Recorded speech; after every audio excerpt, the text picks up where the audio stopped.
Esiet sveicināti raidierakstā Kas notiek medicīnā? Mani sauc Dace Vintere, un šis ir raidījums, kurā ieskatīsimies, šķetināsim, uzzināsim un atbildēsim uz raidieraksta galveno jautājumu.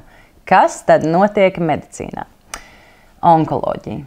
Diagnoze, no kuras baidās ik katrs no mums. Diagnoze, kur ietekmē nevienu pacientu, bet visus ģimenes locekļus un apkārtējo pasauli. Diagnozi, kuru izdzirdot, katrs pacients cer uz izveseļošanos un, protams, arī vēlās visu iesaistīto ārstu sadarbību, tūlītēju reakciju un kvalitatīvāku ārstēšanu. Statistika, diemžēl, ir nepielūdzama. Onkoloģijas pacientu skaits Latvijā aug. Onkoloģiskajās saslimšanās laiks nav sabiedrotais. Katra vilcināšanās kādam no pacientiem var būt izšķiroša. Valstī jau vairākus gadus atpakaļ tika izveidota veselības aprūpes pakalpojumu onkoloģiskajā jomā uzlabošanas plāns, ar mērķi attīstīt uz cilvēku centrētus, integrētus veselības aprūpes pakalpojumus, kas novērstu priekšlaicīgu mirstību no onkoloģiskajām saslimšanām, kā arī pēdējo 8 gadu laikā finansējuma apjoms onkoloģijas jomai pieaudzis gandrīz par 100 miljoniem eiro. Bet šodien mēs runāsim nevis par onkoloģijas pacientu ārstēšanu un jaunākajām tehnoloģijas iespējām valstī šajā smagajā pacienta ceļā, bet par būtisku onkoloģisko pacientu uzskaits kārtību – vēža reģistrs. Tāpēc uz sarunu es esmu aicinājusi Slimību profilakses un kontroles centra pētniecības un veselības statistikas departamenta direktori Janu Lepiksoni. Labdien! Labdien! Vispirms liels paldies par to, ka esat ieradusies mūsu raidījumā par šo nozīmīgo tēmu, kur, manuprāt, ir diezgan ķidāta gan presē, gan citos mēdījos tāpatās. Un tāpēc pirms mēs ķeramies klāt vēža reģistram mūsdienās, es tomēr gribētu atgriezties pagātnē un pastīties par to vēža reģistrs, kā jēdziens galīgi nav nekas svaigs, nekas jauns, kā teikt, vispār tādu vēsturisko skatu uz to, kas šajā vēža reģistrā ir vispār darīts, kādā situācijā mēs esam bijuši, varbūt kurā mirklī mēs esam sākuši apjaušot, kāda ir Latvijas lielākā problēma. Lūdzu, varbūt vēsturi mazliet. Jā, ja runājot par vēsturi, es gribu teikt, ka vēža reģistrs ir viens no pirmajiem reģistriem, kas ir sācis darboties jau kopš 80. gadiem pagājušā gadsimtā, kad ar to sāk strādāt Latvijas onkoloģijas centrs. Tajā laikā, protams, šī informācijas sākotnēji aprite notika papīra dokumentu veidā, kur tika sūtīta uz onkoloģijas centru, kas tālāk jau apstrādāja šo informāciju un veidoja šo reģistru. Līdz ar to ir gana ilga vēsture. Savukārt 2009. gadā kopā ar citiem reģistriem vēža reģistrs tika apvienots kopējā reģistru sistēmā pie Veselības statistikas un medicīnas tehnoloģiju valsts aģentūras. Un tad šis reģistrs tika ievadīts un apstrādāts jau elektroniskā veidā, un ārstniecības iestādes personas varēja šo informāciju sniegt elektroniski no tās vietas, kur viņi strādāja. Tātad gan no jebkuras pilsētas vai ārstu prakses, kas strādāja ar onkoloģijas pacientiem, šo informāciju varēja iesniegt jau elektroniski. Taču ar to tas neapstājās. 2015. gadā tika veikti uzlabojumi kartes saturā, jo laiks iet uz priekšu un attīstās gan dažādas klasifikācijas sistēmas, gan vajadzības, kāpēc šis reģistrs ir šiem lietotājiem tagad, kad jau ir iespēja bija elektroniski piekļūt un analizēt šo informāciju. Tad tika papildināta reģistra karte. Tā kā jauna versija jau bija. Un 2018. gadā reģistrs tika pievienots vienotai veselības informācijas sistēmai, jeb e-veselībai arī. Un kopš tā laika tas ir e-veselības sistēmā. Bet laiks iet, tehnoloģijas attīstās un arī vajadzības attīstās, un līdz ar to arī tad 2022. gadā tika uzsākta šī virzība atkal uz jaunu reģistru un jaunu vajadzību, un tā esam nonākuši līdz 2024. gadam, kurā tad ir šī jaunākā karte un jaunākā sistēma. Un minējāt, jā, prasības attīstās, tehnoloģijas attīstās, viss. Tad varbūt, kad atkal pirms mēs pie paša šī brīža izstrādātā un topošā vēža reģistra pieskaramies, varbūt mēs varam kā mērīt, definēt valsts vispār šī brīža stāvokli, kas ir tās prasības, kas mums pietrūks tajā visā, kas mums vēl ir jādefinē un jāatrāda vēža reģistrā. Nu, būtībā, kāpēc reģistrs ir un vajadzīgs un kāda ir tā viņa loma? Tā viņa loma ir gan mums valstī zināt, cik pacienti, mums ir jauni pacienti, kādas diagnozes, kādās stadijās viņi ir, kāda ir ārstēšana nepieciešama, un arī rezultāti ir vajadzīgi zināt, kāda ir ārstēšanas rezultāti. Un tas ir ne tikai nacionālā līmenī, bet arī mēs visu laiku strādājam, tas ir arī starptautiski, strādājot gan Eiropas vēža reģistrā, gan arī starptautiskā sistēmā. Ja? Tātad šī informācija ir, un tad arī to var salīdzināt ne tikai valstī, bet arī starp valstīm, kāda ir situācija un kur varbūt ir lietas, kuras gan šo atšķirīgo, gan kopīgo, un redzēt šīs jautājumus vai risinājumus vai nepieciešamības, kurās ir nepieciešams iedarboties, lai uzlabotu diagnostiku, lai uzlabotu ārstēšanu vai atkal tālāku aprūpi, kas ir nepieciešama, ņemot vērā gan tehnoloģiju attīstību, gan ārstēšanas iespējas un tā tālāk. Tā kā reģistrs ir tāds instruments, kas dod iespēju redzēt situāciju, kāda ir, kā tā attīstās, kur varbūt veidojās jaunas vajadzības, vai arī kādi ir tie rezultāti un tām procesiem un pakalpojumiem un sistēmai, ko mēs darām. Tā kā tās ir tāds, varbūt, reģistra tāda vērtība un nozīmība. Nu, un tā kā jau teicāt, 22. gads, kad atkal ir jauns posms, jauna vēža reģistra izstrāde, sauksim varbūt to par projektu, lai arī grūti varbūt to par projektu nosaukt, jo tomēr tas ir ļoti garš posms un, kā teicāt, vajadzības mainās. Kas šobrīd jau ir izdarīts, kas ir jauns, varbūt paskatoties arī, kas ir bijis jau un kas šajā mirklī tiek izstrādāts vai pielikts klāt tajā visā. Kurā posmā esam šobrīd mēs? Jā, 2022. gadā, respektīvi sākoties, mums bija arī tāds tehniskā atbalsta projekts Eiropas komisijas DG reforma projekts, kurā arī starptautiskie eksperti, Starptautiskās vēža izpētes aģentūras eksperti izvērtēja mūsu reģistra darbību, kāda viņa bija, un attiecīgi sniedza priekšlikums un ieteikums par uzlabojumiem, kādi ir nepieciešami. Un tad būtiskākais, kas bija mums vajadzēja ieviest starptautisko klasifikāciju, kas ir onkoloģijas jomā, jo mēs strādājam ar šo te SSK-10 pamatversiju, bet ir tāda specifiskāka versija, kas ir onkoloģijā tieši, un mums vajadzēja to O32 ieviest. Vai ne? Tā kā tas bija tāds liels izaicinājums mums, un arī citas lietas un nianses, kuras arī izvirzīja speciālisti, kas onkoloģijas jomā strādā, jo arī viņi gan šīs te klasifikācijas, citas, kas ir specifiskas kādiem vēža veidiem. Tā skaitā arī bērnu onkoloģisko slimību klasifikācija tika ielikt iekšā jaunajā kartē un sistēmā. Un tā kā būtībā šis te reģistrs, šis te jaunais, gan veidojot šo te populācijas reģistru, lai ietvertu visas vēžu formas un visus iedzīvotājus, kuri ir saslimuši ar šo slimību, gan arī šīs te vairāk vajadzības, kas arī speciālisti, ko izvirza. Tomēr redzēt tās pamatārstēšanas lietas, lai varētu novērtēt pēc tam rezultātu. Un būtiski jau ir tiešām arī onkoloģijā ir ļoti svarīga šī stadija un precīzi novērtēt to, kurā brīdī šī slimība tiek atklāta, jo tas noteikti ietekmē gan ārstēšanu, gan arī rezultātu. Un tad attiecīgi arī var veikt un vērtēt tos procesus un sistēmu, kā viņa darbojās, lai atklātu un vai mēs darām visu, lai tiešām to atklātu pēc iespējas ātrāk. Tā kā tas ir tas, kas tāds būtiskākais šobrīd bija ielikts. Un mēs esam pirmais, otrais, kādas kārtas jau ir nobeigušās. kādi vispār ir nākotnē, kas vēl ir šobrīd, kas ir nākamie posmi, pie kā tiks strādāts, kā vēža reģistrs vēl tiks papildināts vismaz šī projekta ietveros šobrīd? Tātad būtībā no 2024. gada, no šī gada sākuma, strādā jau jaunā vēža pacienta karte.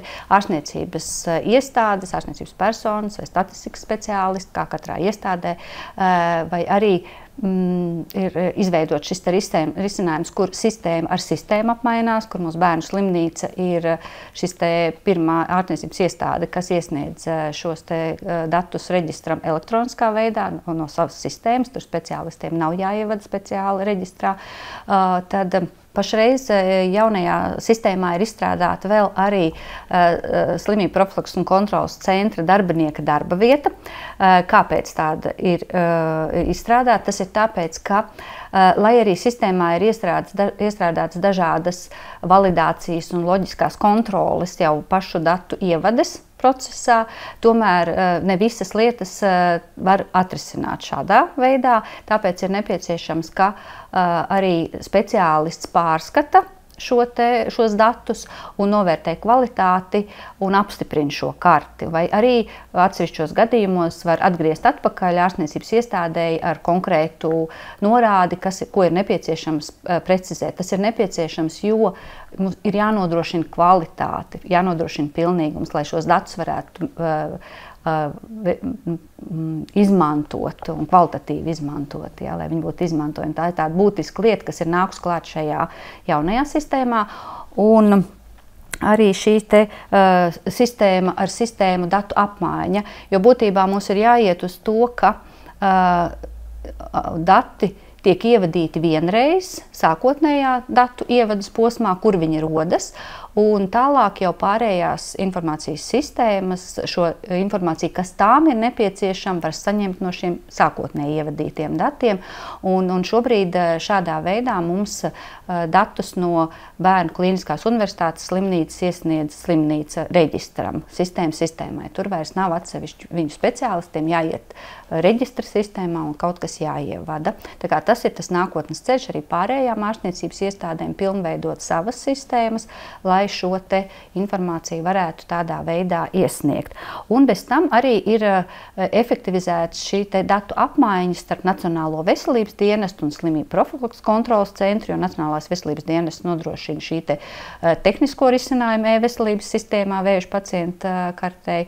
Savukārt mūsu centram ir jānodrošina statistiku. Mēs arī sadarbojamies ar ārstniecības iestādēm ļoti cieši, kā es teicu, mūsu darbiniekiem ir nosacīti darba vieta sistēmā, ja sava, un viņi attiecīgi gan atbalsta ārstniecības iestādes, sniedz konsultācijas, gan arī šī pārbaude ir un veido statistiku un attiecīgi sadarbojās gan ar starptautiskām institūcijām, gan ar vietējiem speciālistiem. Tas ir tas, kas tāds būtiskākais, varētu teikt, ir esošajā sistēmā, pašreiz darbojās jau šobrīd.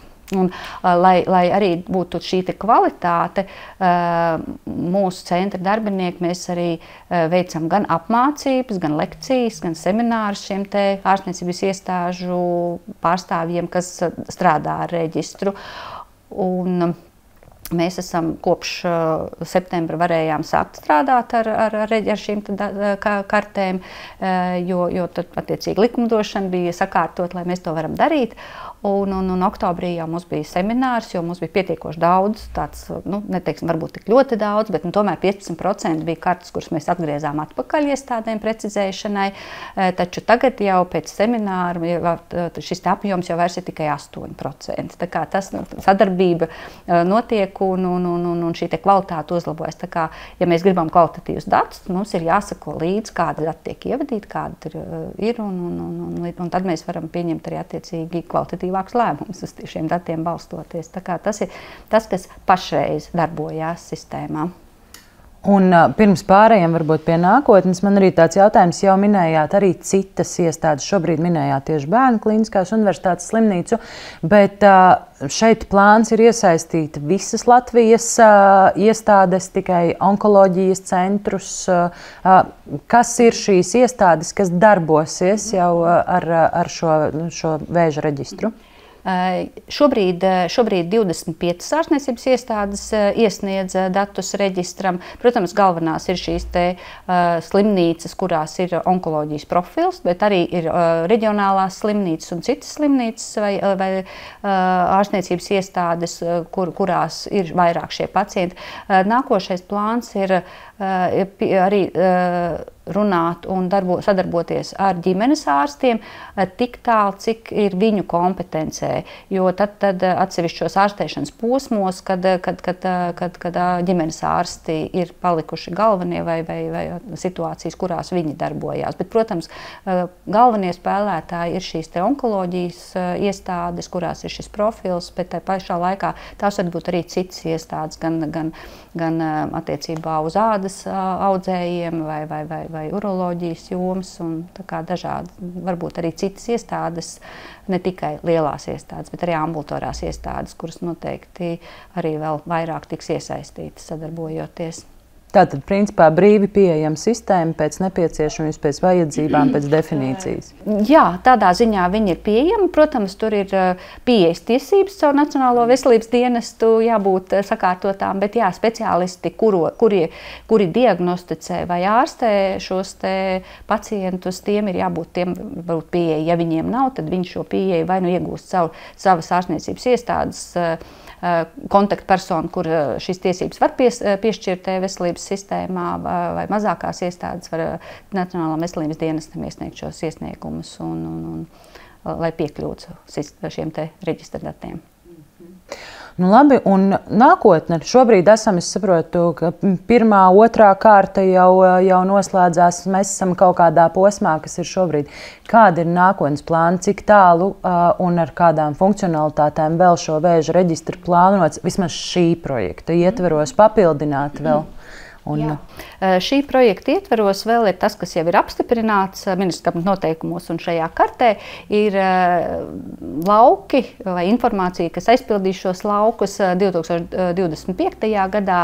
Ar janvāri ir jābūt informācijai par ārstēšanas pārtraukšanas iemesliem, pārtraukšanas datums un iemesli. Ja to ārstniecības iestādes pašas var iesniegt šo informāciju no 1. janvāra varēs.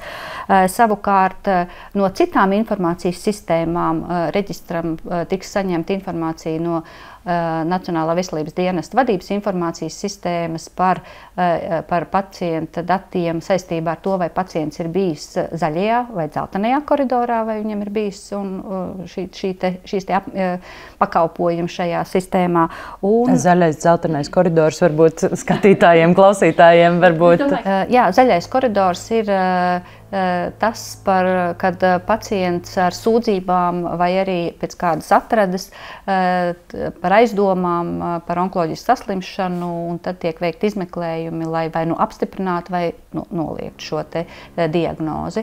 Savukārt dzeltenais koridors ir, ja pacientam jau ir bijusi onkoloģiska saslimšana, tad šī slimība vai nu progresē vai tad ir, ja pazīmes parādās, tad ir dzeltenais koridors, tā pazīme. Jo tas ļautu novērtēt šo pakalpojumu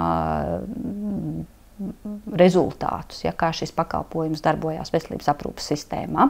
Vēl būs informācija par pirmreizēju konsīlija rezultātiem. Tā kā tas būs nākošā gada jūlija. Tas arī no vadības informācijas sistēmas.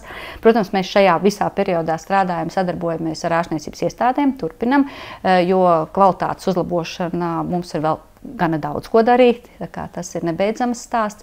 Un tā kā ir izveidotas šī jaunā metodiskās vadības institūcijas onkoloģijas jomā institūcija, tad ceram, ka arī varēsim sadarboties ar viņiem, jo arī reģistra darbības nodrošināšanā mums ir daudz jautājumi, tīri jau sadarbībā ar speciālistiem, kur šī institūcija mums varētu sniegt atbalstu arī.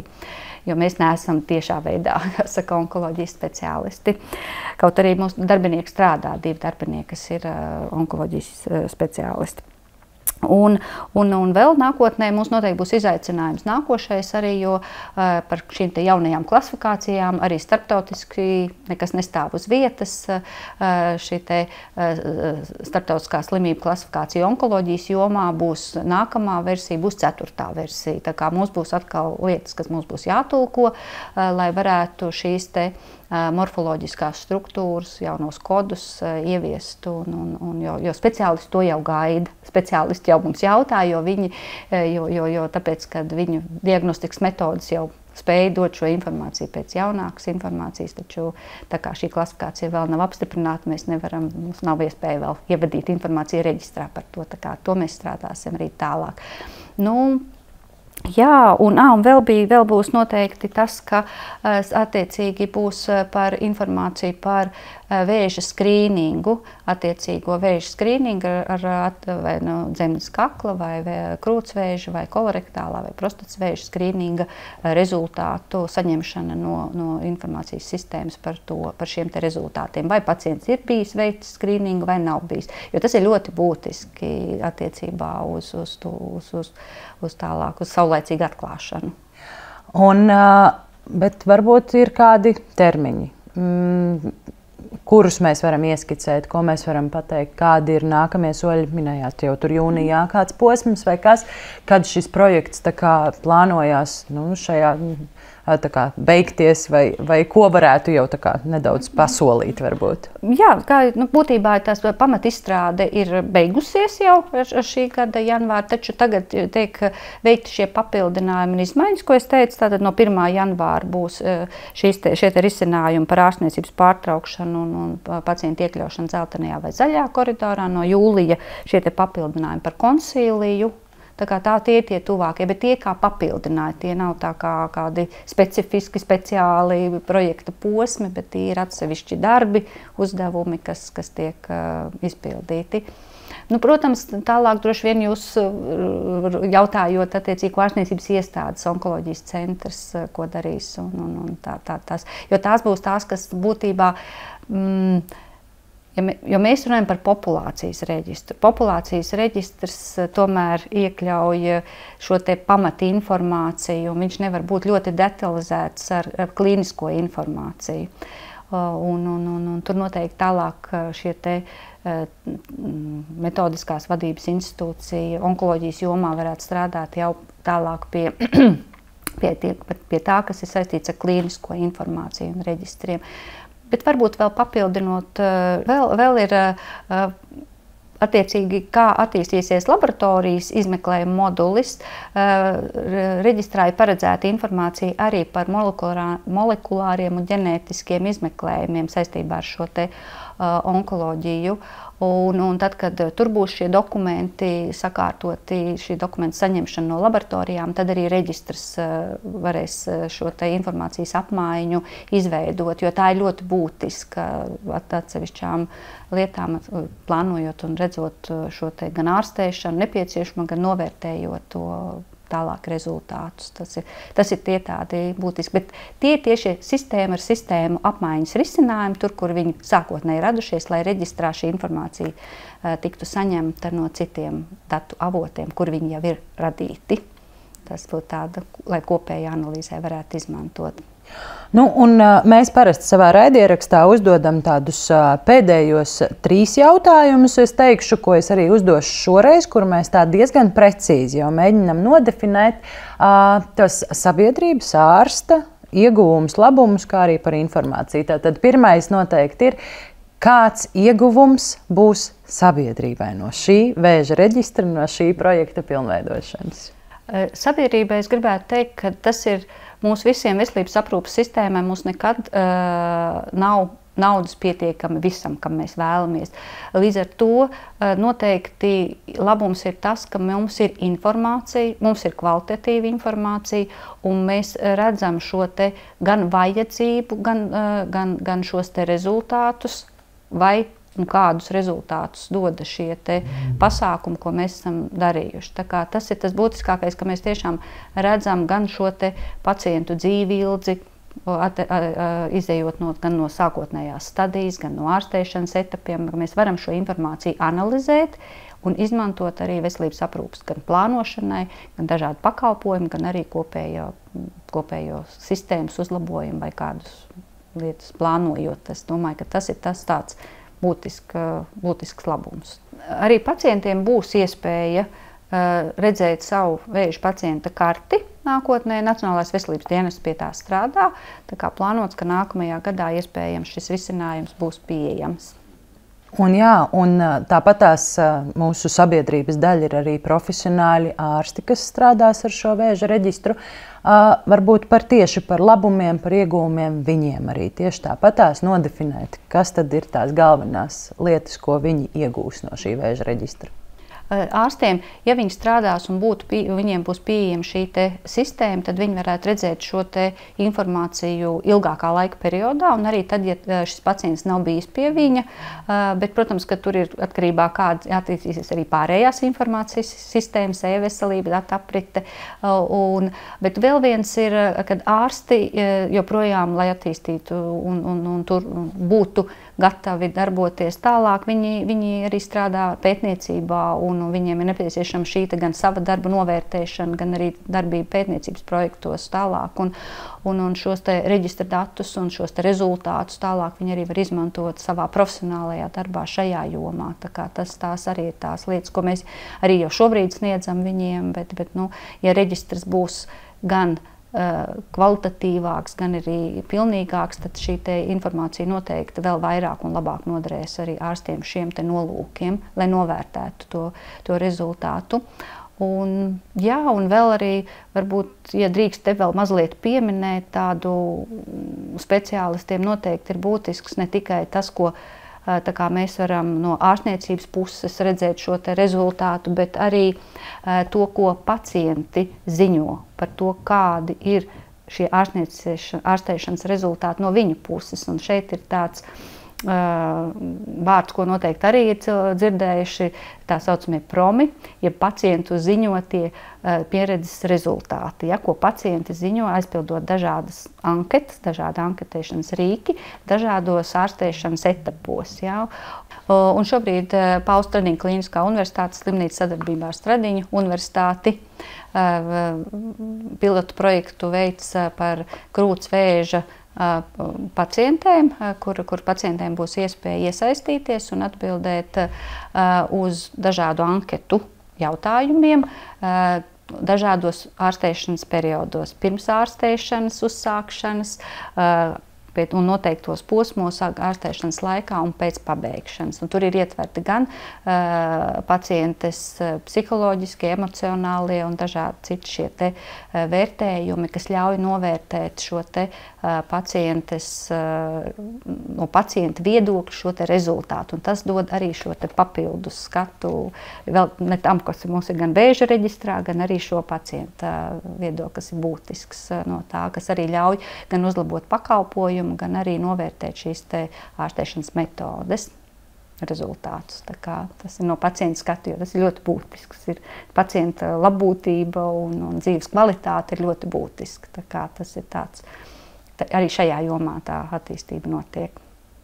Un pēdējais jautājums no manis par informāciju, jo pilnīgi noteikti mūsu skatītāji, klausītāji, sabiedrība vēlas varbūt paskatīties vairāk, kur var redzēt par šo projektu, vairāk vispār par vēža reģistru, kur varbūt jūs ieteiktu skatīties, meklēt šo informāciju, kurā mēs statusā šobrīd esam, kā tas viss darbojās, un kur varbūt arī sabiedrība var iesaistīties, un kā tikko teicāt, Stradiņu Kliniskā universitātes slimnīca, Stradiņu universitāte, kaut vai šajā pētījumā vai anketēšanā varbūt ir kādi ierosinājumi.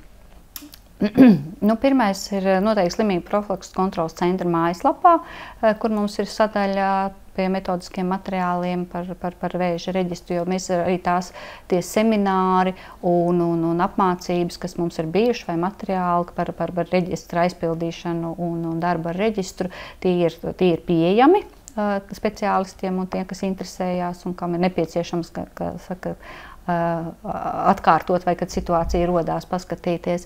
Par statistikas datiem tos var redzēt veselības statistikas datubāzē. Arī no mūsu mājaslapas šo datubāzi var aiziet. Mēs tur publicējam statistiku, gan oficiālo, dažādos griezumos, gan par stadijām, gan par reģioniem arī, ja interesē, un tā šī statistika ir pieejama arī, un arī oficiālā statistikas portālā, ko Centrālā statistikas pārvalde uztur.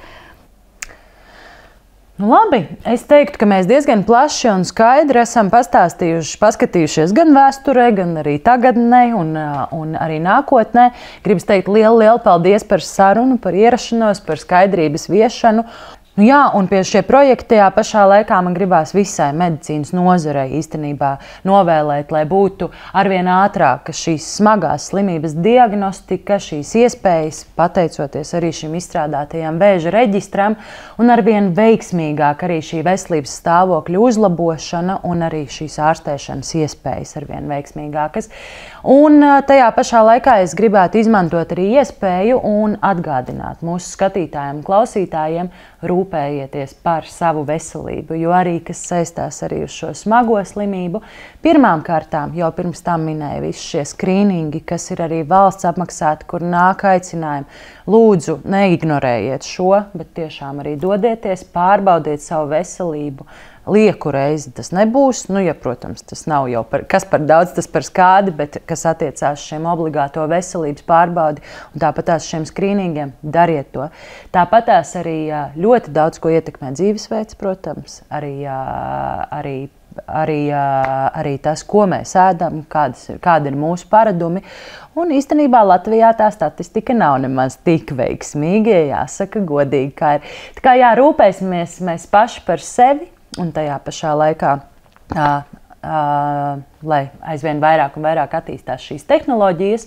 Paldies par šo raidījumu. Mēs tiekamies jau nākamajā raidierakstā, kas notiek medicīnā. Tā kā paldies par sarunu un uz tikšanos. Atā!